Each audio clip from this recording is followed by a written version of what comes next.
आउनुहोस् हामी यो दोस्रो सेसनलाई अगाडि लैजान एकछिन विचार गरौँ।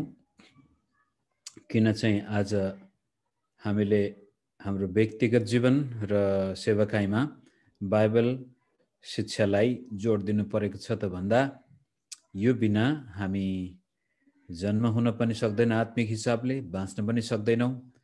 र यसलाई यदि सकारात्मक रूपले हामीले लियौँ भनेदेखि हाम्रो आत्मिक जीवन, पारिवारिक जीवन, सामाजिक जीवन, आर्थिक सबै क्षेत्रमा ईश्वरीय सहायता आउँछ।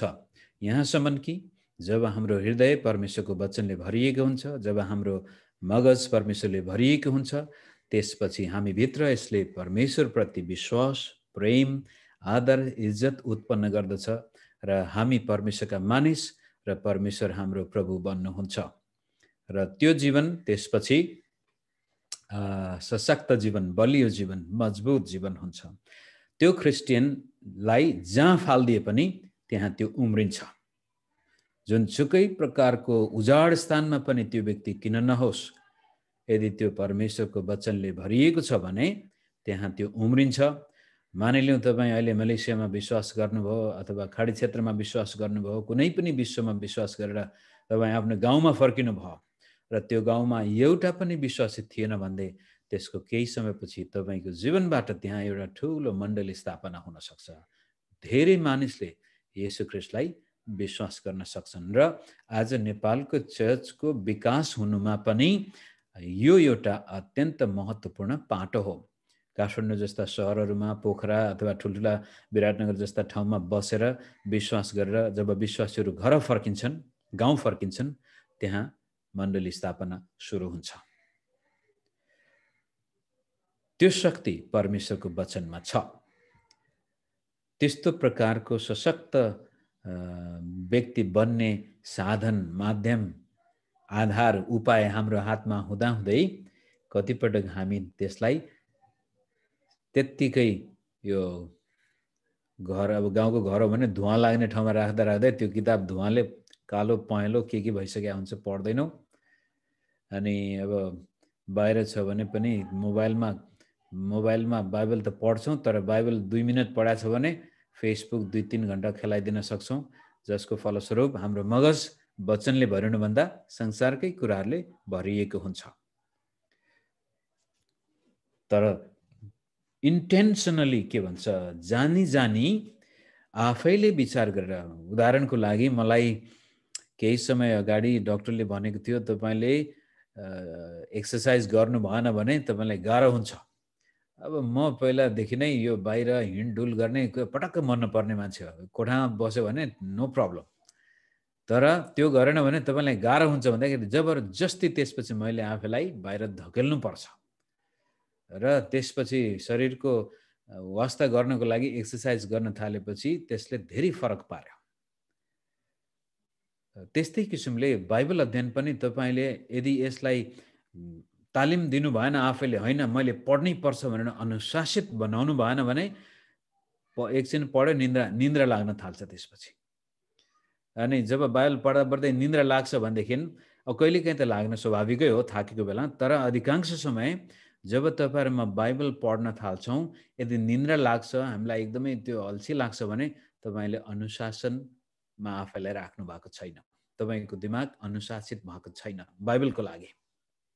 अनि त्यसको सट्टामा फेसबुकमा त्यो उटपट्याङ, त्यो युट्युबमा उटपट्याङ भिडियोहरू हेर्नु भने हेर्दै राति सुरु गर्नुभयो भने कहिलेकाहीँ कति समय गएको थाहै हुँदैन।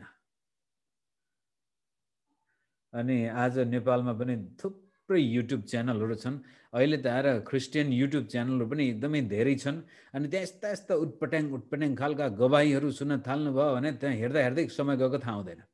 तर वचन अध्ययन गर्नको लागि कसैले वचन प्रचार गरेको छ, आधा घण्टा सुन्दा 1 घण्टा सुन्न पनि हामीलाई धौ हुन्छ, दिक्क। तर स्वर्ग गएको, नरक गएको, यस्तो भएको, उस्तो भएको, अचम्मको काम, भूतहरू निस्केको गवाही सुन्दा हामी मक्ख हुन्छौँ। नसुन्नु भनेको होइन, तर त्यसले तपाईँ र मेरो जीवनमा जीवन प्रदान गर्नुको सट्टामा हाम्रो समय मात्र बर्बाद गरेको हुन्छ। तर तपाईँ र म जीवन प्राप्त गर्न चाहन्छौँ, त्यो पनि परमेश्वरको आशिषले भरिपूर्ण भएको जीवन प्राप्त गर्न चाहन्छौँ भने अधिकांश समय हाम्रो मगजमा परमेश्वरको वचनले खेल्नुपर्छ। त्यो खेल्नको लागि पहिला त्यहाँ हाल्नु पर्यो, अनि त्यो हाल्ने ठाउँ हो सुन्ने। हृदयमा परमेश्वरको वचन लेख्ने कलम कान हो। तपाईँ के सुन्नुहुन्छ? त राति सुत्दाखेरि पनि तपाईँ यस्ता वचनहरू, आज धेरै प्रभुका दासले बोलेका वचनहरू छन्, त्यो सुन्दा सुन्दै पनि तपाईँ निदाउन सक्नुहुन्छ। काम गर्दै हुनुहुन्छ भनेदेखि पनि यदि त्यस्तो अवस्था छ भने कानमा हालेर हुन्छ कि आवाजमै सुन्दै काम गर्दा गर्दै पनि वचन तपाईँ लाइराख्न सक्नुहुन्छ। एकजना यो दिदीको गवाही त्यस्तै सुनेको थिएँ। यो सिङ्गल भन्ने किसिमको रोग हुन्छ, छालामा लाग्ने रोग हो, अनि त्यो लागेपछि त्यसले सारा छाला कुहिदिन्छ र एकदमै त्यो कुरूप बनाइदिन्छ मान्छेलाई। अनि यो झन्नै आजभन्दा 40 वर्ष अगाडिको कुरो हो। अनि त्यो रोगले ग्रसित भएर अब बाँच्ने उपाय, अब मर्छ नै भनेर डक्टरले छोडिसकेको थियो, यो बाँच्दैन। अनि श्रीमानलाई पनि उनले अब होइन तिमी पनि आफ्नै बाटो लाग भनेर श्रीमानसँग पनि छुट्टिसकेको। त्यस्तो स्थितिमा केही नलागेर एकजना प्रभुका दासले बोलेको वचन, त्यति बेलामा त टेप थियो, आज जस्ता सिडी पनि थिएनन्। अनि त्यो मर्नको लागि तयार भएर बिस्तरामा बसेको दिदीले परमेश्वरको वचन प्रचार गर्ने, एउटा बाइबलीय शिक्षालाई प्रचार गर्ने व्यक्तिको टेपलाई घरिघरि सुनिराख्नु भयो। त्यसको केही महिनापछि थाहै नपाइकन तिनले गवाही दिएकी छन्।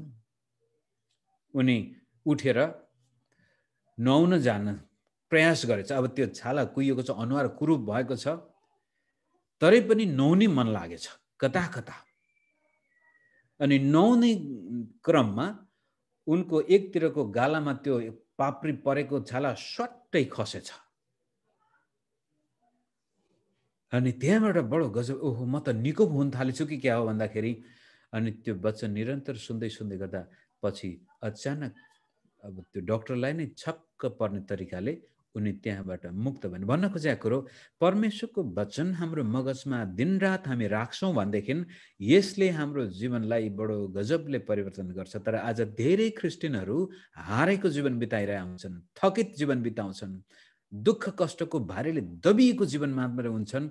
कता कता परमेश्वरको वचन भन्दा आफ्नै चिन्ता फिक्री अनि अरू नै व्यक्तिहरूका विचारधारामा उनीहरूले समय बढी बिताइदिन्छन्। आउनुहोस् त्यसलाई अगाडि लैजा। अब कसरी बाइबल पढ्ने त, कसरी प्रयोग गर्ने, कसरी यसलाई जीवनमा उतार्ने त भन्दाखेरि पहिलो कुरो त पढ्नु पर्यो। मैले भन्दै कानबाट, आँखाबाट, मुखबाट जसरी हुन्छ। र मुख्य कुरो, तपाईँले बाइबल पढ्नको लागि म मेरो आफ्नो व्यक्तिगत अनुभव पनि भन्छु। यदि तपाईँको कोठामा एक्लै हुनुहुन्छ, घरमा एक्लै हुनुहुन्छ, अथवा छैन भने पनि समय निकाल्नुहोस् त्यस्तो ठाउँ समय। बाइबल अध्ययन गर्दाखेरि मुखबाट पनि पढ्नुहोस्, मुख खोलेरै पढ्नुहोस्। तपाईँको व्यक्तिगत डिभोसन, आराधनाको सङ्गति व्यक्तिगत रूपले गर्दाखेरि पहिलो त पढ्नु पर्यो। नपढिकन सम्भव छैन मित्रहरू। उत्पत्तिदेखि लिएर प्रकाशको किताबसम्म हामीले बाइबल पढ्नुपर्छ। नम्बर 1 पहिलो कुरो, बाइबल अध्ययनको प्रयोग भन्ने बित्तिकै नपढिकन बाइबल चाहिँ पढ्नु भएको छैन। तपाईँले अहिले आएर मैले यो बोल्दै गरेको वचन 10 चोटि सुन्नुभयो भने पनि काम लाग्दैन। त आफैले तपाईँले बाइबल पहिला पढ्नु पर्यो। पढ्दाखेरि चाहिँ सकेसम्म कुनै किताब, मानिलियो उत्पत्तिकै किताब सुरु गर्नुभयो भने सकेसम्म त्यसलाई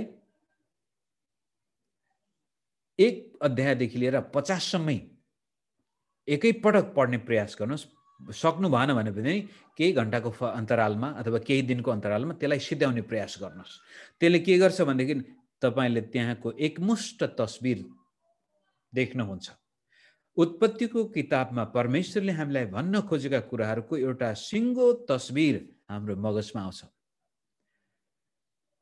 त एकमुष्ट। अब नयाँ नियममा त झन् सानसाना किताब छन्, तपाईँले सजिलै प्रकारले ती किताबलाई एकैपटक पनि पढ्न सक्नुपर्छ। पढ्नु पर्यो। अब प्रकाशकै किताबमा के भनेको छ सुरुमै, यो किताब पढ्ने र सुन्ने अथवा सुनाउने दुवैले आशिष पाउनेछन्। मुख खोलेर पढ्नुहोस् पहिलो। यदि तपाईँ आत्मिक विकास गर्न चाहनुहुन्छ आफ्नो जीवनमा भने मुख खोल्नुहोस् र त्यो मुखबाट परमेश्वरको वचन उच्चारण गर्नुहोस्।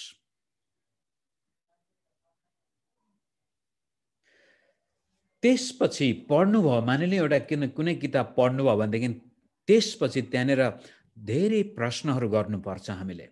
जसै कसले लेखेको हो, कसका लागि लेखेको हो, कुन अवस्थामा लेखिएको हो, कुन प्रकारको भाषामा लेखिएको, कुन प्रकारको संस्कृतिमा लेखिएको हो, कुन उद्देश्यको लागि लेखकले वास्तवमा भन्न खोजेको कुरो के रहेछ भनेर त्यो हामीले पत्ता लगाउनु पर्दछ। त्यो बिनाको बाइबल अध्ययन फेरि खतरनाक हुन्छ।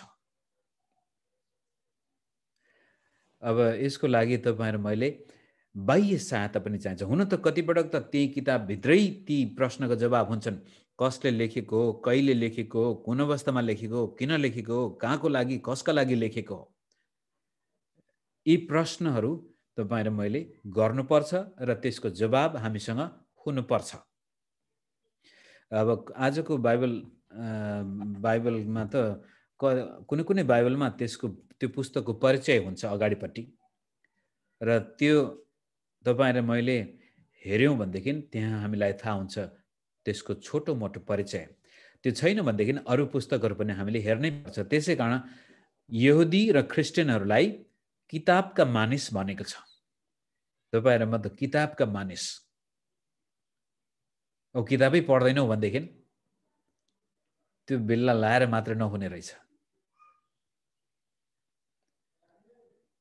त पहिलो खुड्किला तपाईँ र मैले बाइबल पढ्नुपर्छ। तपाईँ कोही पास्टर प्रचारक हामी यहाँ छौँ भनेदेखि बाइबल शिक्षकहरू छन्, कतै विभिन्न विद्वानहरू, बाइबल विद्वान तपाईँले पढ्नुहुन्छ। उनीहरूले धेरै विद्वानको समस्या चाहिँ उनीहरूले बाइबल पढ्नुको सट्टामा बाइबलको बारेमा पढ्छन्। बाइबलको बारेमा उनीहरू भयङ्कर गजबको व्याख्या गर्न सक्छ, तर बाइबल पढ्न छोडिदिएको हुन्छ। त तपाईहरु मेरो दैनिक भोजन चाहिँ पढ्नुपर्ने हुन्छ, बाइबल सुरुदेखि अन्तसम्म। र त्यसपछि किताब खण्ड खण्ड तपाईले अब कहाँनिर त्यसको पूर्ण तस्बिर नमिनुन्जेलसम्म त्यसलाई तपाईले पढ्नुपर्ने हुन्छ पहिलो कुरो। अनि पढ्दाखेरि यी प्रश्नहरू को, किन, कहिले, कहाँ, के भन्ने, कसरी भनेर ती जवाब हामीले खोज्नुपर्छ, पाउनुपर्छ। त्यो बिनाको बाइबल अध्ययनले हामीलाई फेरि एक किसिमको अन्धाधुन्ध गोली हानेको जस्तै बनाउन सक्छ। लेखकले के भन्न खोजेको थियो, हामीले अर्कै अर्थ लगाइदिन सक्छौँ। बाइबल अध्ययनको मुख्य एउटा विधि लेखकले के भनेको छ। मानिलिउँ तपाईँ मत्तीको सुसमाचार पढ्दै हुनुहुन्छ भनेदेखि मत्तीले लेखेको किताब हो यो भने वास्तवमा मत्तीले यो किन लेख्दै हुनुहुन्छ। कहिलेकाहीँ हामी अब यो के भन्छ औपचारिक बाइबल तालिम नगरेको कारण यो प्रश्न अप्ठ्यारो लाग्न सक्छ। हैन, यो त परमेश्वरको वचन हो, किन मत्तीले लेखेको भनेर यो प्रश्न किन गरेको सजिलो, यो एउटा के भनौँ साधारण सोचाइ हो। तर बाइबल परमेश्वरको वचन हो। यो परमेश्वरको मात्र नभएर मानिसको वचन पनि हो। जसरी ख्रीष्ट येशू परमेश्वर हुनुहुन्छ, मानिस पनि हुनुहुन्छ, त्यस्तै किसिमले बाइबल परमेश्वरको वचन पनि हो, मानिसको वचन पनि हो। त मत्तीले के लेखेको छ, किन लेखेको छ, कसका लागि लेखेको हो, कुन अवस्थामा लेखेको हो, यो पत्ता लगाउन पनि हामीले ऐतिहासिक पृष्ठभूमि पत्ता लगाउनु पर्छ। भौगोलिक वातावरण, त्यहाँको नक्सा पनि हामीले जान्नुपर्छ। बाइबलको नक्सा, बाइबलको इतिहास, बाइबलका संस्कृति, भाषाको बारेमा छोटो मोटो हामीसँग ज्ञान हुनुपर्छ मित्रहरू। आज त झन् सजिलै छ, इन्टरनेटबाटै तपाईले धेरै कुराहरू अध्ययन गर्न सक्नुहुन्छ। त मुख्य कुरो पढ्नुहोस्, अनि पढ्दाखेरि त्यो लेखकले के भन्न खोजेको थियो, मत्तीले के भन्न खोजेको थियो, मर्कुसले के भन्न खोजेको थियो, लुकाले के भन्न खोजेको थियो, त्यो किताबको निष्कर्षमा के होला, यसको मुख्य उद्देश्य किन लेखिएको थियो, यो बिना हामी पढ्दाखेरि पक्कै पनि प्रभुले त आशिष दिनुहुन्छ, तर शिक्षा दिनु परेको खण्डमा अथवा आफैले पनि एउटा शिक्षित बाइबल विद्यार्थी बन्नको लागि गाह्रो हुन्छ। अनि हामी मत्तीले एउटा कुरो भन्न खोजेको थियो, हामीले अर्कै अर्थ लगाइदिन सक्छौँ, अर्थको अनर्थ हुन जान्छ। त्यसपछि लेखकले के लेखेको थियो मात्र नभएर त्यो त्यति बेलामा पढ्ने व्यक्तिहरूले यसलाई कसरी बुझेका थिए होलान् त्यो पनि हामीले अध्ययन गर्नुपर्ने हुन्छ। त्यति बेलाको समाजमा यो कुरो पढ्दाखेरि कसरी त्यसको उनीहरूले त्यसरी बुझ्थे, त्यसलाई पाठकहरूले कसरी बुझे त्यो पनि महत्त्वपूर्ण छ। बाइबल अध्ययन, बाइबल शिक्षा लिनु र दिनु परेको खण्डमा लेखकले के लेखेको थियो, पाठकले के बुझेको थियो, त्यो पनि अत्यन्त महत्त्वपूर्ण पाटो हो। यो बिना बाइबललाई हामी आफ्नै इच्छा अनुसार व्याख्या गर्न सक्छौँ। बाइबलले भन्न खोजेको कुरो एकातिर हुन सक्छ, हामीले त्यसलाई अर्कोतिर बङ्गाइदिन सक्छौँ।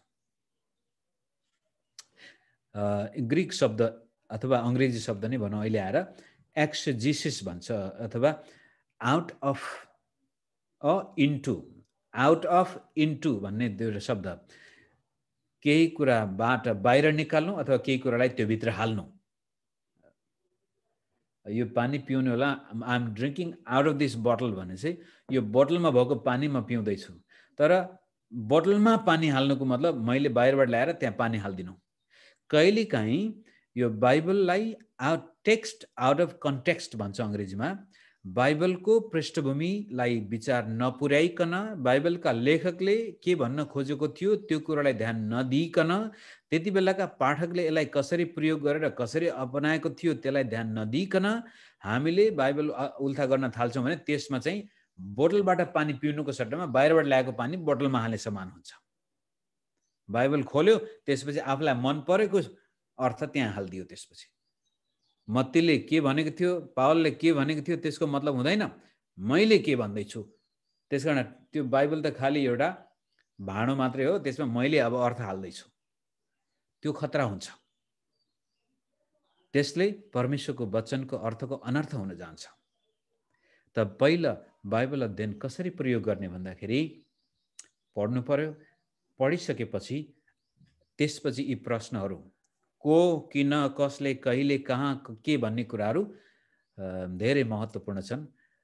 यो सायद तपाईँलाई अल्छी पनि लाग्न सक्छ यस्ता कुराहरूको लागि, तर त्यो अत्यन्त महत्त्वपूर्ण एउटा पाटो हो जसको सहायता बिना हामी बाइबललाई स्पष्ट रूपले बुझ्न सक्छौँ। यहाँ धेरैले, अस्ति मलाई एकजनाले बेसरी गाली पनि गरेको छ, परमेश्वरको वचन बुझ्नको लागि धेरै पढ्नु पर्दैन, तिमी त फरिसी, सदुकी, शास्त्री भनेर निकै यसलाई बुझ्न त पवित्र आत्मा बिना अरू केही पनि चाहियो। हो, पवित्र आत्मा बिना त बुझ्दैन, तर पवित्र आत्माले कहिले पनि गलत अर्थ दिनुहुन्न। त्यसै कारण यसलाई सही अर्थमा बुझ्ने हो भनेदेखि, पवित्र आत्माले हामीमा केही काम गर्ने हो भनेदेखि हामीले पनि कर्तव्य पुरा गर्नुपर्ने हुन्छ। जब मैले बाइबलको इतिहासको कुनै किताबै पढ्दैन, बाइबलको भूगोलको बारेमा कुनै अर्थै थाहा छैन, कहाँ हो बाइबल, इजरायल देश कहाँ हो भनेर यता इजरायल देश देखाउनको लागि जापानमा देखाउँछु भने त्यति बेलामा हामी पवित्र आत्मालाई दोष दिन सक्दैनौँ। पवित्र आत्मा कहिले पनि जबरजस्ती गर्नुहुन्न। हाम्रो कर्तव्य सँगसँगै उहाँले आफ्नो कर्तव्य पुरा गर्नुहुन्छ। मैले आफ्नो गर्ने कर्तव्य पुरा गरेको छु भने त्यसपछि पवित्र आत्माले ममा आफ्नो काम पुरा गर्नुहुन्छ। त्यसै कारण मित्रहरू, क्रिस्चियन विश्वासीहरू चाहिँ शिक्षित विश्वासी हुन्, शिक्षित मानव हुन्। यिनीहरूलाई त्यसै कारण किताबका मानिस भनेको छ। चाहे हामीसँग औपचारिक शिक्षा नहोस्, हामी कहिले स्कुल नगएको व्यक्ति किन नहोस्, र पनि हामी शिक्षित वर्गमा पर्ने मानिसहरू हौँ। हाम्रा आँखा कान खोलिएका छन्। हामी अन्धाधुन्ध अन्धविश्वास गर्ने व्यक्ति होइनौँ। त्यसको लागि तपाईहरु मैले अध्ययन गर्नुपर्ने हुन्छ। अब यहाँनिर अर्को एउटा भनाइ छ, रिडर्स आर लिडर्स, अथवा पढ्ने व्यक्ति अगुवा बन्छ। अब त्यसलाई पल्टाएर भन्दा पनि हुन्छ, अगुवा जहिले पनि पढ्छ। विश्व इतिहासलाई तपाईले हेर्नु, आजका धनाढ्य व्यक्तिहरूलाई हेर्नुहोस्, सफल व्यक्तिलाई हेर्नुहोस्, तिनीहरूको एउटा गुण छ, तिनीहरूले धेरै पढ्छन्। भन्नाले उनीहरूसँग थुप्रै डिग्री छ भनेको न, स्कुलै नगए पनि हुन सक्छन्, तर उनीहरू अध्ययन गर्छन्। नपढ्ने मान्छे आजको संसारमा धेरै पछि पर्न जान्छ भने बाइबल अध्ययनको बारेमा पनि यदि तपाईँ र मैले आफैलाई यस्तो किसिमले पढ्ने बानी राखेका छैनौँ, बाइबल मात्रै पढ्ने नभएर अब त्यसपछि म बुझ्न चाहन्छु यो बाइबलको बारेमा पनि कहाँ कहिले के, किनभने यो त अब यो 2000 मात्र नभएर 3000 4000 वर्ष पुरानो किताब हो। यहाँनिर लेखिएका कुराहरू छन् भने त्यो बुझ्नको लागि पवित्र आत्मा अब्राहमको पालामा तपाईँले के गर्नुभएको थियो भनेर सोध्नुभयो भने तपाईँले आफ्नो कर्तव्य पवित्र आत्माको हातमा दिँदै हुनुहुन्छ। त्यहाँ किताबहरू छन्, इतिहास छ, तथ्य छन्, अभिलेखहरू छन्, सबै कुराहरू छन् हामीसँग। अनि त्यो अध्ययन गर्नुभयो भनेदेखि त्यसपछि ओहो, जब तपाईँले अब्राहमको बारेमा पढ्दाखेरि पवित्र आत्माले तपाईँको आत्मासँग काम गर्नुहुन्छ भने हेर, अब्राहम जस्तो व्यक्तिले त्यस्तो परिस्थितिमा यस्तो गर्न छ भने तिमी पनि गर्न सक्छौ। मैले अब्राहमको जीवनमा यो काम गरेको थिएँ भने तिमीले पनि अब्राहमको जस्तै विश्वास गरेको खण्डमा म तिम्रो जीवनमा पनि काम गर्न सक्छु। तब पवित्र आत्मा बोल्नुहुन्छ। त मुख्य कुरो कन्टेक्स्ट भन्ने शब्द केलाई? पृष्ठभूमि, बाइबलको पृष्ठभूमि हामीलाई थाहा हुनुपर्छ। लेखकको पृष्ठभूमि थाहा हुनु पर्यो, पाठकको पृष्ठभूमि थाहा हुनु पर्यो र त्यति बेलाको छोटो मोटो ऐतिहासिक ज्ञान पनि हामीसँग नभई हुँदैन। अनि त्यसको लागि थुप्रै किताबहरू नेपाली भाषामा पनि छन्, अङ्ग्रेजीमा त अब छन् नै छन् भनौँ। त्यति भनिसकेपछि अर्को एउटा कुरो छ, बाइबल अध्ययन गर्दाखेरि ध्यान दिनुपर्ने अर्को एउटा कुरो, त्यो अङ्ग्रेजीमा त्यसलाई इन्डक्टिभ र डिडक्टिभ भन्ने शब्द चलाइएको छ। मैले यो पावर पोइन्ट बनाउन सकेन, माफ गर्नुहोला। तरै पनि यो बोर्डमा लेखेर सिकाउनु पर्ने कुराहरू आज तपाईँलाई त्यतिकै बोलेरै हुन्छ। इन्डक्टिभ भनेको चाहिँ के भने मैले कुनै बाइबल पढेँ भने त्यो किताबबाट मैले पाठ तयार गर्दैछु।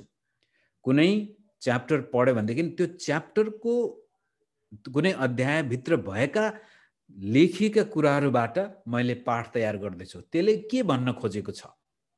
त्यसलाई इन्डक्टिभ बाइबल स्टडी, बाइबलबाटै पाठ तयार गर्नु।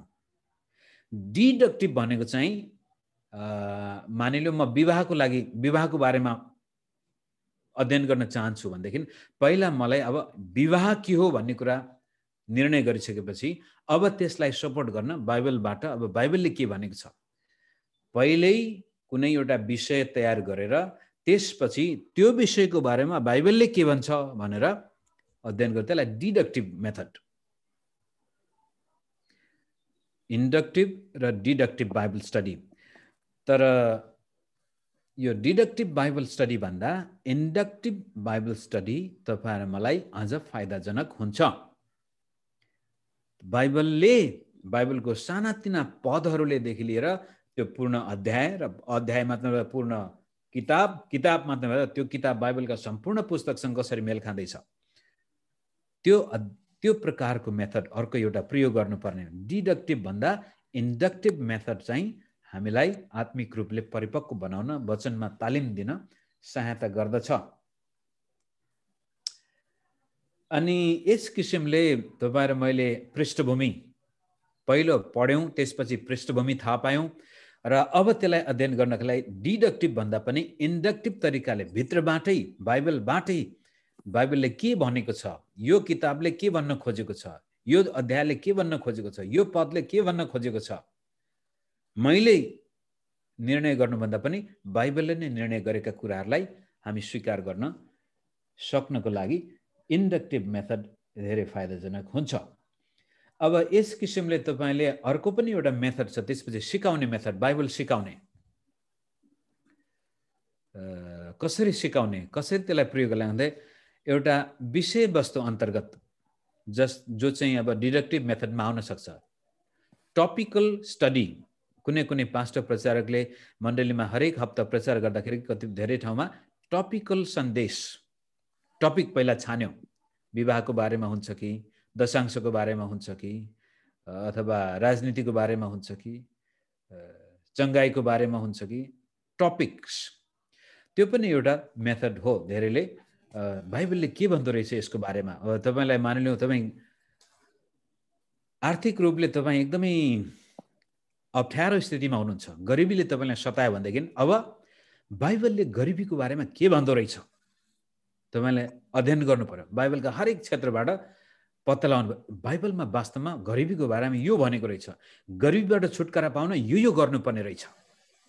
त्यसले पनि मद्दत गर्छ। त्यसैकारण प्राय धेरै जसो पास्टरहरूले मण्डलीमा टपिकल सन्देश प्रचार गर्छन्, त्यो अलि सजिलो छ र जीवनसँग छिटै त्यसले सम्पर्क विश्वासीको आवश्यकताहरूसँग मण्डलीमा के समस्या छ त्यसलाई सम्बोधन गर्नको लागि त्यो टपिकल स्टडी हुन्छ। अर्को एउटा सन्देश मेथड छ टेक्सुअल, अथवा कुनै बाइबलको पद छान्यो अनि त्यो पद छानेपछि त्यही पदको आधारमा अथवा त्यही खण्डको आधारमा त्यसले के भन्न खोजेको। जस्तै अब पहिलो कोरिन्थी 13 अध्याय तपाईँले छान्नुभयो भनेदेखि अब त्यही 13 अध्यायले भन्न खोजेका कुराहरू हामी अध्ययन, त्यसलाई चाहिँ टेक्स्टुअल मेथड, टेक्स्टमा आधारित अथवा लेखिएका कुराहरूमा आधारित। एउटा पद मात्रै पनि लिन सक्छौँ, जस्तै मत्ती 7:7 माग तिमीलाई दिनेछ भनेछ। अब त्यो पदले त्यसले के भन्न खोजेको हो, त्यसलाई हामी टेक्स्चुअल मेथड। दुवैका फाइदा र बेफाइदाहरू पनि छन्। कहिलेकाहीँ हामी टपिकलमा चाहिँ कहीँ आफूलाई मन परेका टपिक मात्रै हेऱ्यौँ भनेदेखि विशेष गरी पास्टरको निम्ति यो खतरा छ कि कहिले सिद्धिन्छ अनि गाह्रो हुन्छ, तनाव हुन्छ। विश्वासीहरूलाई के आवश्यक परिरहेछ थाहा पनि सधैँभरि। टेक्स्चुअल मेथड पनि कहिलेकाहीँ टेक्स्टले कहिलेकाहीँ आउट अफ कन्टेक्स्ट पनि हामी लिन सक्छौँ। मेरो इन्टरनेटले मलाई दुःख देला जस्तो छ, केही गरी म बिचैमा हरायो भनेदेखि माफ गर्नु होला। यो बेला बेलामा यु हेभ इन्टरनेट प्रब्लम भनेर एउटा मेसेज आइरहेछ, यो स्लो डाउन हुन्छ कहिलेकाहीँ। हरायो भनेदेखि अनि पास्टर भाइले जिम्मा लिनु होला। भागेर गएको चाहिँ होइन, त्यो दुईचोटि आइरहेछ यो सन्देश, तर त्यसले कतिसम्म धान्छ हेरौँ। ओके, त्यो टेक्स्चुअल टपिकल। अर्को एउटा मेथड हामी बाइबल अध्ययनले त्यसलाई एक्सपोजिटरी, व्याख्यात्मक प्रचार भनेर नेपालीमा भनिन्छ त्यसलाई। त्यो चाहिँ बाइबलको सिस्टमेटिक प्रचार, सिस्टमेटिक अध्ययन, क्रमिक रूपले बाइबललाई अध्ययन गर्नु अनि त्यसपछि क्रमिक रूपले अध्ययन गर्दै जाँदाखेरि त्यहाँबाट हामीलाई कस्तो प्रकारको पाठ सिकाइरहेको छ त्यसलाई ध्यान दिनुपर्छ। त्यो चाहिँ अब एउटा किताबबाट पनि हुनसक्छ अथवा बाइबलको उत्पत्तिदेखि प्रकाशसम्म पनि धेरैले गर्छन् र कुनै निश्चित पुस्तक छानेर त्यसको सुरुदेखि अन्तसम्म त्यसले के भन्न खोजेको छ त्यहाँबाट व्याख्या गर्नु, व्याख्यात्मक प्रचार। तपाईँ र मेरो व्यक्तिगत जीवनमा बाइबल अध्ययन गर्दाखेरि पनि ती मेथडहरूलाई ध्यान दिएको खण्डमा हामी अलि सजिलोसँग बाइबल बुझ्न सक्छौँ। हाम्रो समय सिद्धिनु अगाडि यो मेथडलाई एउटा किताबमा गएर हेरौँ, प्रयास गरौँ। टेक्स्चुअल अथवा topical, textual, expository, inductive, deductive र त्यसपछि कन्टेक्स्ट, यी महत्त्वपूर्ण पृष्ठभूमि र त्यसपछि बाइबलबाट अर्थ निकाल्नु र बाइबलमा अर्थ हाल्नु धेरै फरक छन्। र कुनै एउटा टपिकमा मात्रै सीमित रहेर प्रचार गर्नुको पनि धेरै फाइदा छन्, धेरै बेफाइदा पनि छन्। अब कुनै पास्टरलाई त यो कोही टपिक मात्र मन पर्छन् अनि त्यही मात्रै गर्यो भनेदेखि त विश्वासले त्यही टपिकमा धेरै खाएको छ, अर्को ठाउँमा सुकेनास लाग्या हुन सक्छ। त्यसै कारण विश्वासलाई राम्रोसँग हिष्टपुष्ट बनाउने मेथड भनेको व्याख्यात्मक प्रचार नै हो। सिस्टमेटिक तरिकाले तपाईँ मैले प्रचार गर्न सक्यौँ भने विश्वासीले पनि बाइबललाई क्रमिक रूपले सिस्टमेटिक तरिकाले बुझेको हुन्छ। हामीले बाइबल अध्ययन गर्दाखेरि पनि त्यसलाई सिस्टमेटिक तरिकाले अध्ययन गऱ्यौँ भनेदेखि हामीले पनि आफ्नो जीवनमा गजब राम्रोसँग बाइबल बुझेका हुन्छौँ। यस किसिमले बाइबलको सम्पूर्ण तस्बिर तपाईँको मगजमा छ भने त्यसपछि अब तपाईँको जीवनमा के समस्या छ त्यो समस्यालाई सम्बोधन गर्नको लागि टपिकली पनि तपाईँ जान सक्नुहुन्छ। तपाईँको शरीरमा रोग लाग्यो भनेदेखि बाइबलले चङ्गाइको बारेमा के भन्छ? तपाईँका धेरै दुश्मन छन् भनेदेखि अब बाइबलले त्यसको बारेमा के भन्छ? तपाईँ एकदमै निराश हुने व्यक्ति हो भनेदेखि अब बाइबलले त्यसको बारेमा के भन्छ? त्यसमा अध्ययन गर्नुभयो भने यसले तपाईँलाई ती समस्याहरूबाट बाहिर निस्कन छिटो मद्दत गर्न सक्छ। तर सबै कुरा ठिक छ, तपाईँ बाइबलमा जरा गाडिएको विश्वासी हुन चाहनुहुन्छ भनेदेखि व्याख्यात्मक तरिकाले बाइबल अध्ययन गर्नुहोस्। किताबको सुरुदेखि अन्तसम्मै पढ्ने प्रयास गर्नुहोस्। त्यसपछि त्यो लेखकले के भन्न खोजेको थियो, त्यहाँका पाठकले के बुझेका थिए र आज अब त्यसले मलाई के भन्दैछ, म यसलाई अब कसरी मेरो जीवनमा लागू गर्न सक्छु। यहोशूलाई परमेश्वरले त्यो भन्नुभयो भने अब मेरो लागि यसले के भन्दैछ, म यसलाई मेरो जीवनमा कसरी लागू गर्न सक्छु। त्यस्ता प्रकारका प्रश्नहरू गर्दै जानुभयो भने तपाईँ बाइबल स्टडीलाई खाली स्टडीमा मात्र नभएर जीवनमा प्रयोग गर्ने व्यक्ति बन्नुहुनेछ। त्यसले तपाईँको जीवनमा काम गर्नेछ। आउनुहोस् एउटा पद हामी हेरौँ। यो धेरै पटक तपाईँहरू मैले सुनेको पद पनि हुनसक्छ। फिलिप्पी 4:13। एकचोटि म यो हाम्रो छोराले बेला बेला त्यो यो के भन्छ, एक किसिमको त्यो डरलाग्दो खेल छ नि, UFC। तपाईँ कतिजनाले हेर्नु भएको छ UFC फाइटिङ? यो कस्तो खालको खतरनाक बक्सिङ, मान्छेको नाक मुखै फुटाइदिने। अनि एउटा UFC खेलाडीले आफ्नो छातीमा लेखेको थियो, ट्याटु बनाएको थियो, फिलिप्पी 4:13। तपाईँहरू कतिजनाले हेर्नुहोस् त्यहाँ के लेखेको रहेछ फिलिप्पी 4:13 म पढ्छु, तपाईँहरूले सुनिदिनुहोस्। जसले मलाई शक्ति दिनुहुन्छ उहाँमा नै म सब कुरा गर्न सक्छु। एउटा बक्सरले आफ्नो छातीमा लेखेको छ, उसको मुख्य उद्देश्य अर्काको अनुहार फुटाउनु हो भने येशू ख्रीष्टले मलाई शक्ति दिनुहुन्छ ताकि म बक्सिङमा पनि जित्न सक्छु। यसलाई कतिपटक हामीले हाम्रो जीवनमा पनि त्यसरी नै उचिट्याएर प्रयोग गर्दाखेरि बाइबलको कुनै एउटा खण्डलाई अथवा पदलाई, कुनै शब्दलाई त्यसको कन्टेक्स्टबाट, त्यसको पृष्ठभूमिबाट उतारेर मात्रै त्यसलाई मात्रै हामी हेर्छौँ भनेदेखि यसले कतिपटक जे भनेको थियो त्यो नभएर अर्कै पनि हुन जान्छ। I can do all things through Christ who strengthens me. म ख्रिस्टद्वारा सबै कुरा गर्न सक्छु। यो धेरैलाई मनपर्ने पद पनि हो। त यो कस्तो अवस्थामा पावलले भनेको थियो अथवा यो कसले भनेको थियो? पहिलो कुरो, अब हामीले यो बाइबल अध्ययन प्रयोग गर्दाखेरि कसले भनेको थियो भन्ने बित्तिकै प्रश्न आउँछ। अब त्यसको लागि हामी जानु पर्यो, कहाँ जानु पर्यो? 1 अध्यायको 1 पदमा जानु पर्यो। ख्रिस्ट येशूका दासहरू पावल र तिमोथीबाट ख्रिस्ट येशूमा फिलिप्पीमा भएका बिशपहरू र डिकनहरू साथै सबै सन्तहरूलाई। अब यो फिलिप्पी 4:13लाई मात्रै मैले येशू ख्रिस्ट जसले मलाई शक्ति दिनुहुन्छ उहाँद्वारा म सबै कुरा गर्न सक्छु भन्ने सन्देशलाई यदि बाइबलीय आधारमा मैले बुझ्ने हो र जीवनमा लागू गर्ने हो भने पहिलो प्रश्न यो कसले लेखेको हो त हेर्दाखेरि पावल र तिमोथी त्यहाँ देखिन्छन्। पावल र तिमोथी तर्फबाट यो पत्र आएको रहेछ, यो लेखिएको रहेछ। कसका लागि लेखियो त? फलान ठाउँका मण्डलीका लागि लेखिएको रहेछ। त्यो प्रश्न कसले, कहिले, कहाँ? अब कसले, कहिले, कहाँ भन्नको लागि फेरि हामीलाई बाह्य इतिहासको सहायता चाहिन्छ। अब यो किताबभित्रैमा त हामी देख्दैनौँ, तर यो किताबको सबै सेरोफेरोमा हेर्दाखेरि पावल र तिमोथी कुनै एउटा ठाउँमा छन् अनि फिलिप्पी अर्कै ठाउँ हो र त्यसकारण उनीहरू आफू भएको ठाउँबाट फिलिप्पीको चर्चलाई यो पत्र लेखेर भन्दैछन्। अनि यिनीहरूको पत्रमा भेटिएको पद हो, जसले मलाई शक्ति दिनुहुन्छ उहाँमा नै म सब कुरा गर्न सक्छु। अब यो कसले भनेको भन्दाखेरि यो तिमोथीले भनेको कि पावलले भनेको हो कि अरू कुनै व्यक्ति छन् कि त्यहाँ बोल्ने? को बोल्दैछ यो पदमा? अब हामी कहिलेकाहीँ सजिलो यहाँ त पवित्र आत्मा बोल्दै हुनुहुन्छ भनेर छिटै त्यसलाई हामी जवाब दिइदिन्छौँ कहिलेकाहीँ। हो, पवित्र आत्माद्वारा नै पावल अथवा यो लेख्नेले त लेखेको, तर यहाँ मनुष्य पनि छ, ह्युमन बिइङ के भन्छ, मानिस पनि छ। कारण म पनि मानिस हुँ, हामी पनि मानिस हौँ। हामीलाई यो पद चाहिएको कारण यो कुन मानिसले बोलेको हो? अयुबको किताब पढ्दाखेरि धेरै पटक हामीलाई अन्यल हुन्छ। धेरै मान्छेले त्यहाँ कतिपटक अयुबका मित्रहरूले हुनु नहुनु बोलेको छ, तर हामी त्यसलाई चाहिँ त्यतिकै लिएर परमेश्वरले बोलेको पनि भनिदिन्छौँ।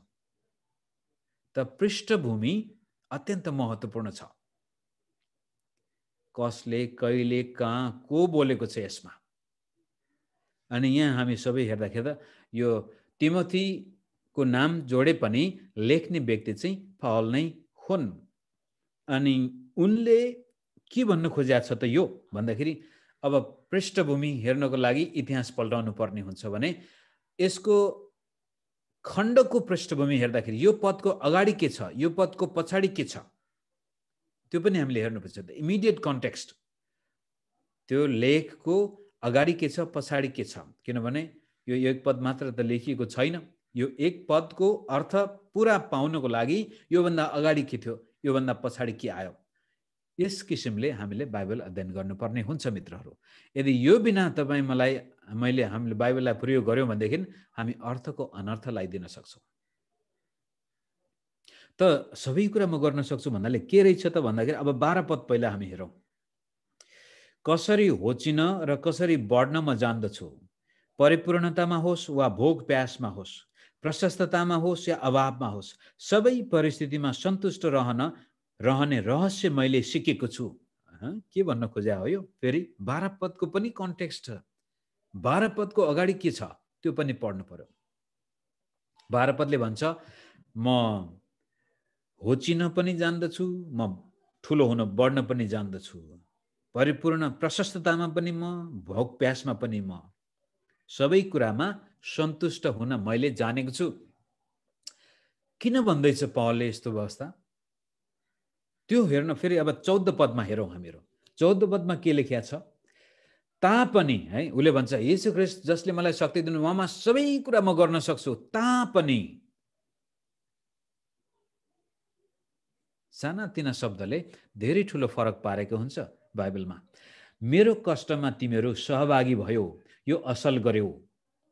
तिमी फिलिप्पीहरू आफै पनि जान्दछौ कि सुसमाचारको सुरुमा म म्याकेडोनियाबाट बिदा हुँदा दिने र लिने काममा तिमीहरू बाहेक कुनै मण्डलीको सहभागिता मसँग भएको थिएन, किनभने थेसलोनिकीमा पनि तिमीहरूले मलाई एक पटकभन्दा बढी नै मेरो निम्ति सहायता पठायौ। मैले भेटी खोजेको होइन, तर म त तिमीहरूमा यस्तो फलको आशा राख्दछु जो तिमीहरूकै हिसाबमा जम्मा हुँदैछ। अब यो अभावमा, घटी कमीमा, प्रशस्ततामा, सबै कुरामा म जे पनि गर्न सक्छु भन्नुको पछाडिपट्टि फिलिप्पीका विश्वासीले पावललाई पठाएको भेटीको सन्दर्भ रहेछ। अनि यो पत्र लेख्नको उद्देश्य पनि पत्ता लगाउनु पर्यो। त्यो किन लेख्या होला त भन्दाको लागि अब तपाईँ हामी फर्केर जाउँ। 1 अध्यायको 5 पद हेर्नुहोस्। फिलिप्पीको मण्डलीलाई पावलले लेख्नुभयो 4को 13मा म सबै कुरा ख्रिस्टमा गर्न सक्छु भनेको छ। किन भनेको छ, किन लेखिएको होला? 5 भन्दा कि प्रथम दिनदेखि अहिलेसम्म सुसमाचारमा तिमीहरूका सहभागिताको निम्ति म धन्यवादी छु। यो सहभागिता फेरि सुसमाचार प्रचार गर्दा उनीहरूले पठाएको भेटीको सन्दर्भमा। त यो पत्र लेख्दाखेरि पावलले भन्दछ फिलिप्पीका विश्वासीहरू हो, तिमीहरूले मलाई धेरै पटक भेटी पठाएका छौ, तर है मेरो इन्टरनेटले फेरि भन्दैछ अनस्टेबल, तर आशा छ तपाईँ सुन्दै हुनुहुन्छ। पास्टर भाइ हात उठाइदिनु होला, सुन्दैछ? Okay, thank you. तर फिलिप्पीका विश्वासी मित्रहरू, म तिमीहरूलाई यो भन्न चाहन्छु कि मैले तिमीहरूको भेटी खोजेको होइन। फेरि यो घमण्डी भएर भनेको होइन, यथार्थको रूपमा पावलले भन्दैछ हेर प्रभुले मलाई यति अनुग्रह गर्नुभएको छ कि ख्रिस्ट येशू जसले मलाई शक्ति दिनुहुन्छ उहाँमा म ठुलो पनि बन्न सक्छु, सानो पनि बन्न सक्छु, अभावमा पनि मलाई परवाह छैन, प्रशस्ततामा परवाह छैन, किनभनेदेखि मैले सबै कुरामा सन्तुष्ट जीवन बिताउन सिकेको छु। त्यसै कारण मित्रहरू, भेटीको लागि धेरै धेरै धन्यवाद। तरै पनि मैले तिमीहरूको भेटी खोजेको होइन, तर मेरो मुख्य उद्देश्य चाहिँ तिमीहरूले पठाएको भेटी तिम्रै खातामा जम्मा होस्, त्यो मेरो चाहना हो। यस्तो स्थितिमा जब हामी बाइबल अध्ययन गर्दा जान्छ, ओहो, यस्तो स्थितिमा पावलले भन्दैछन् जीवनका हर परिस्थितिमा पावल सन्तुष्ट रहने व्यक्ति रहेछन्। त्यसै कारण उनले भन्दैछन् म सबै कुराहरू गर्न सक्छु। एकदमै अहङ्कारी बलियो, मलाई कसैको डर छैन, म कसैसँग डराउँदिन, म त जे पनि गर्न सक्छु भन्ने त्यो मुडेबल प्रयोग गरेर भनेको होइन, तर बडो नम्रतामा यो फिलिप्पीका विश्वासीले पठाएको भेटीप्रति धन्यवादी भएर भन्दैछ, धन्यवाद भेटीको लागि, तिमीहरूले सुरुका दिनदेखि मलाई भेटी पठाइरहेछौ। तर मित्रहरू हो, यो भेटी खोजेको होइन मैले, किनभनेदेखि मेरो लागि त मरे पनि बाँचे पनि है। यो एक अध्यायकै अन्तिमतिर हेर्नुहोस्,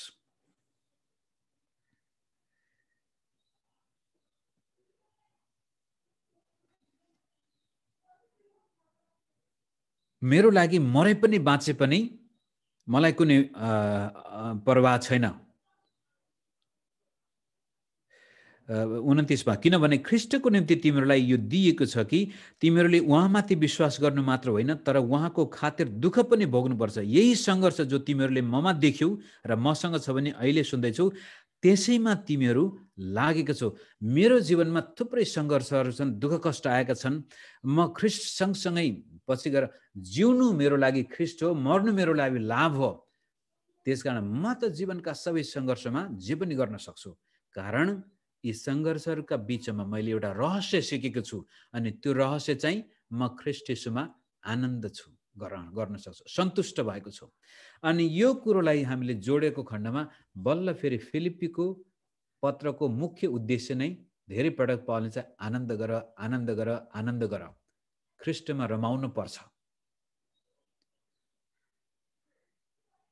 भने पावलले त्यत्तिकै उनीहरूलाई भनेको होइन कि उसले आफ्नो जीवनमा आनन्द गर्न सिकेको छ। कसरी छ? दुःख कष्टमा पनि ऊ आनन्द हुन सक्छ। सबै कुराहरू प्रशस्त छन् भन्दैमा पनि ऊ घमण्डी भएर अरू कुनै चिजप्रति ऊ अहङ्कार व्यक्त गर्दैन। जे गर्दछ ख्रीष्ट येशूमा त्यो गर्दछ। अब त्यो गर्ने खालको मानसिकता कस्तो रहेछ हेर्नुहोस्, पावलको मानसिकता कस्तो रहेछ त? किन कसरी ऊ सधैँ आनन्द जीवन बिताउन सक्छ? किन कसरी ऊ सबै कुरामा सन्तुष्ट हुन सक्छ त? 3 अध्यायको 12 पदबाट हेरौँ। मैले यी सबै अघिबाटै प्राप्त गरिसकेको छु अथवा म अघिबाटै सिद्ध भइसकेको छु भनेर होइन, तर ती कुराहरूलाई पक्रनको निम्ति म अघि बढिरहेको छु, जुन कुराको निम्ति ख्रीष्टले मलाई पक्रनु भयो। म ख्रीष्टमा सबै कुरा गर्न सक्छु। अहङ्कारको भनाइ होइन, यो नम्रताको भनाइ हो। किनभनेदेखि ख्रीष्ट येशूमा म सन्तुष्ट भएको छु, ख्रीष्ट येशूमा म आनन्दित छु, दुःख कष्टमा पनि सुख विलासमा पनि, कारण ख्रीष्ट येशूमा मैले त्यो सिकेको छु। 13 पद, भाइ हो, मैले यी सब पक्रिसकेको छु भनी म ठान्दिनँ, तर म एउटा काम गर्दछु कि पछाडिका कुराहरू बिर्सेर र अगाडिका कुराहरूतिर जोडसँग म लम्किँदैछु। आज धेरै विश्वासी मित्रहरू जीवनमा प्रभु येशूले दिनुभएको जीवन पूर्ण रूपले प्राप्त गर्न सक्दैनन्, किनभने उनीहरूले विगतलाई बिर्सन सक्दैनन्। पावलले यो सन्तुष्टि हुन सक्नुको एउटा रहस्य के देखिन्छ? पछाडिका कुरालाई बिर्सेर म अगाडिका कुराहरूलाई हेर्दैछु, अगाडितिर लम्किरहेको छु, जोडसँग म गइरहेको छु। हिजो अस्ति सायद सुखका दिन थिए, बिर्सिसकेको छु। हिजो अस्ति सायद दुःखका दिन थिए, बिर्सिसकेको छु। हिजो मेरा दुश्मन थिए, बिर्सिसकेको छु। तर एउटै काममा म ख्रीष्ट येशूलाई र उहाँले मलाई जुन बोलावट दिनुभएको छ त्यसलाई हेरेर म अगाडि जाँदैछु। 14, ख्रीष्ट येशूमा परमेश्वरको स्वर्गीय बोलावटमा पाइने पुरस्कारको निम्ति निशानातिर म जोडसँग अघि बढ्दछु। त बाइबल अध्ययनलाई व्यक्तिगत रूपले प्रयोग गर्दाखेरि हामीले अब पावलको एउटा वाक्यांशलाई मात्रै लियौँ भनेदेखि त्यसलाई कता कता पुर्याइदिन सक्छौँ।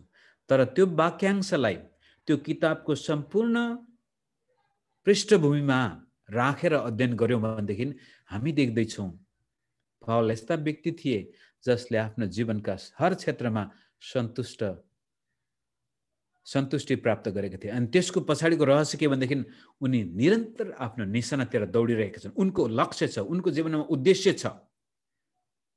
अनि त्यो उद्देश्यलाई कतिपटक प्राप्त गर्न नदिनको लागि कहिलेकाहीँ हाम्रो विगतले हामीलाई अंकुशी लगाइरहेको हुन सक्छ।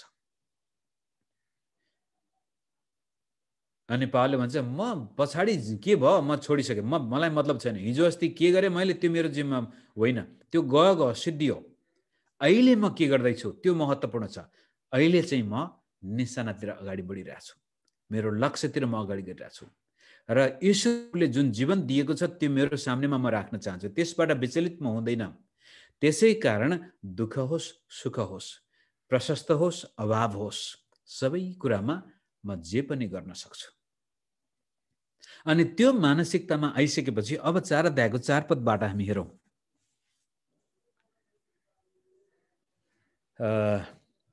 4को 4बाट यसरी भन्छ, प्रभुमा सधैँ आनन्द गर, म फेरि पनि भन्दछु आनन्द गर। यो धेरै पटक 17-18 पटक फिलिप्पीमा प्रयोग गरिएको वाक्यांश हो।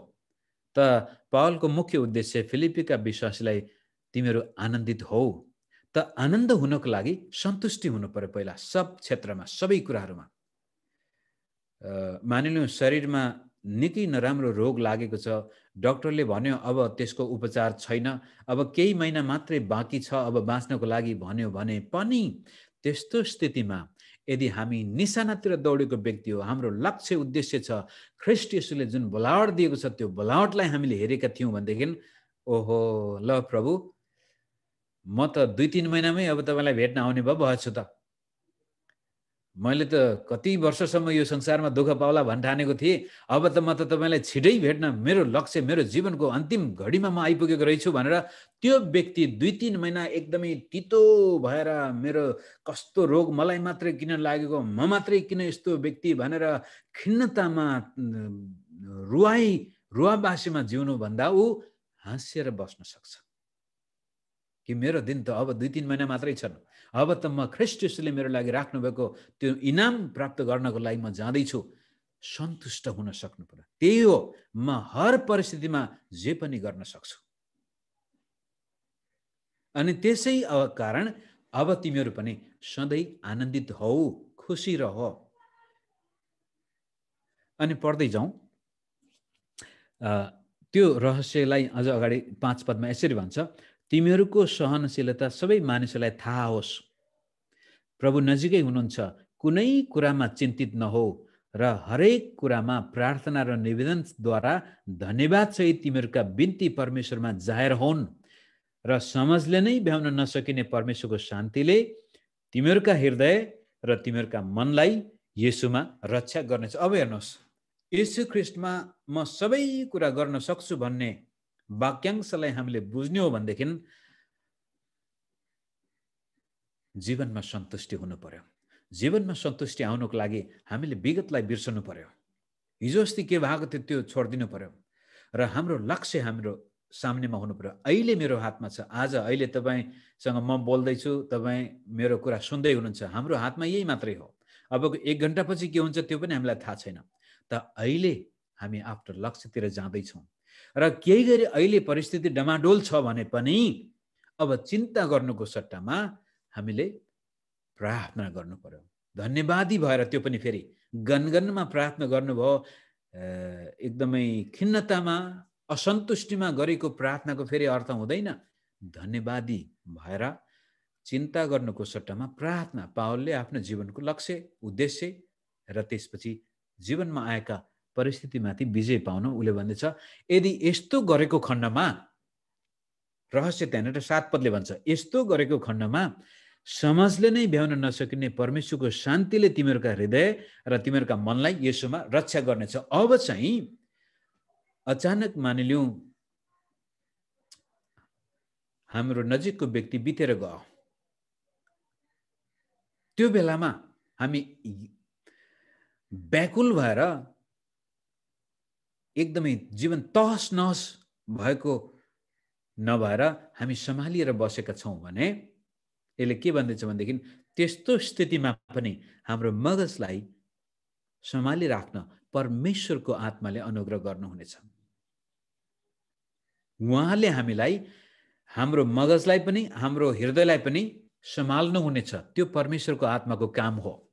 समझले नै भ्याउन नसकिने, कहिलेकाहीँ मानिलिउँ तपाईँको व्यापार टाँट पल्टियो, अब खानको लागि केही पनि छैन भने पनि तपाईँलाई चिन्ता लागेको छैन। तपाईँले भन्छ, लो प्रभु, अयुबले जस्तै तपाईँले दिनुभयो, तपाईँले लानुभयो, तपाईँको नाउँको महिमा होस्। मलाई थाहा छ तपाईँले मलाई आफ्नो समयअनुसार सबै कुरा गर्नको लागि तागत बल दिनुहुनेछ। यस्तो मानसिकता आउनको लागि हामीलाई परमेश्वरको शान्तिले सम्हालेको हुनु पर्यो। त्यो परमेश्वरको शान्तिले सम्हाल्नको लागि हामीले वर्तमान स्थितिमा गनगन, किचकिच, अशान्ति, दुश्मनी, रिस, राग त्यागेर धन्यवादी भएर परमेश्वरमा प्रार्थना गर्न सक्ने व्यक्ति हुनु पर्यो। त्यसपछि 8 पद र 9 पद अझ महत्त्वपूर्ण छ। त फिलिप्पी 4 को 13 अध्ययन गर्नको लागि हामीले फिलिप्पीको पुरै किताबको कन्टेक्स्ट हेर्नु पर्यो र त्यसपछि त्यसको इमिडिएट कन्टेक्स्ट पनि हामीले हेर्नु पर्यो। 8 पदमा के भन्छ? अन्त्यमा भाइयो, जे कुरो सत्य छ, जे कुरो आदरणीय छ, जे कुरो न्यायसङ्गत छ, जे कुरो शुद्ध छ, जे कुरो प्रेम योग्य छ, जे कुरो कृपामय छ, यदि केही श्रेष्ठता प्रशंसाको योग्य केही छ भने यिनै कुराका विचार गर, अर्थात् तिमीहरूको मगज यी कुराहरूमा व्यस्त होस्। सकारात्मक सोच, विश्वासको सोच, प्रेमको सोच, आदरयोग्य कुराहरूमा लागेको मन, यस्तो खालको मन हामीमा छ भनेदेखि त्यसपछि जीवनमा आएका प्रशस्तै तपाईँ धनी हुनुभयो भनेदेखि पनि तपाईँ भोलि अहङ्कारले भरिएको व्यक्ति हुनुहुने छैन। तपाईँ नम्र व्यक्ति भएर आफूसँग आएको सम्पत्तिबाट धेरै मानिसहरूलाई सहायता गर्नुका साथसाथै परमेश्वरको राज्यमा पनि तपाईँले धेरै कुराहरू गर्न सक्नुहुनेछ भने तपाईँ ठुलो धनाढ्य व्यक्ति हुनुहुन्थ्यो। अचानक अब अहिले आएको यो महामारीले तपाईँको व्यापार टाट पल्टियो, अब हातमा 1 रुपियाँ पनि बाँकी रहेन भन्दैमा पनि तपाईँ आत्तिनु हुने छैन। किनभने तपाईँलाई थाहा छ यदि यो वर्ष कोभिड-19ले मेरो व्यापार सत्यानाश गर्यो भने पनि परमेश्वरले अर्को वर्ष अचम्मको बाटो खोल्न सक्नुहुन्छ भन्ने त्यो विश्वास, सकारात्मक सोच तपाईको मगजमा भएको कारण तपाईँ त्यसकारण अब सबै कुरा गर्न सक्ने विश्वासी बन्नुहुनेछ। यस किसिमले बाइबल अध्ययन गर्दाखेरि हामीले कहिले पनि त्यसलाई अर्थको अनर्थ नलाग्नको लागि त्यो लेखकले, त्यो किताबले के भन्न खोजेको हो, कस्तो पृष्ठभूमिमा, कस्तो खालको अवस्थामा किन त्यो भनेको हो भन्ने कुरा हामीले जान्यौँ भनेदेखि त्यसबाट हाम्रो व्यक्तिगत जीवनमा पनि ती पाठ लागू गर्न सजिलो हुन्छ। अब अन्तिममा एउटा अर्को पद पढेर म बन्द गर्छु। 19 पद, 4 को 19 हेर्नुहोस् त। धेरै मान्छेले यो कोट गर्छन् प्रार्थनामा, विशेष गरी यो प्रोस्पेरिटी गस्पलमा प्रचार गर्ने व्यक्तिको लागि यो अत्यन्तै कमन पद हुन्छ। मेरा परमेश्वरले आफ्नो महिमामा उहाँको सम्पत्ति अनुसार तिमीहरूको हरेक खाँचो ख्रीष्ट येशूमा पुरा गरिदिनु हुनेछ। यो अब कस्तो खालको व्यक्तिलाई भनेको? जसले पावलको खाँचोलाई धेरै पटक पुरा गरेको छ, जसले पावलको सेवकाईमा सुरुका दिनबाटै हात खोलेर उदार चित्तले दिएको छ। दोस्रो कोरिन्थी 8 र 9 अध्यायमा पावलले यसै विषयमा यिनै विश्वासीको बारेमा भनेको छ। तिनीहरू गरिब थिए तरै पनि आफ्नो औकातभन्दा पनि माथि गएर यिनीहरूले दिए सेवकाईको लागि। अनि यस किसिमले तिमीहरूले हे फिलिप्पीका विश्वासीहरू हो, मेरो आवश्यकता पुरा गरेको कारण अब मलाई विश्वास छ मेरा परमेश्वरले तिमीहरूको आवश्यकता पुरा गर्नुहुनेछ। त एउटा विश्वासीले कहिल्यै दशांश पनि दिन चाहँदैन, मण्डलीमा कहिल्यै भेटिहाल्न पनि उसलाई धौ पर्दछ। कसैलाई मद्दत गर्नु परेको खण्डमा दाँतबाट पसिना आउँछ भने त्यो व्यक्ति अचानक आपद विपद पर्दाखेरि गएर फिलिप्पी 4 को प्रभु तपाईँले मेरा परमेश्वरले सबै आवश्यकता पुरा गर्नुहुनेछ भनेर भन्दा हुन्छ? अब आउट अफ कन्टेक्स्ट भयो त्यो चाहिँ।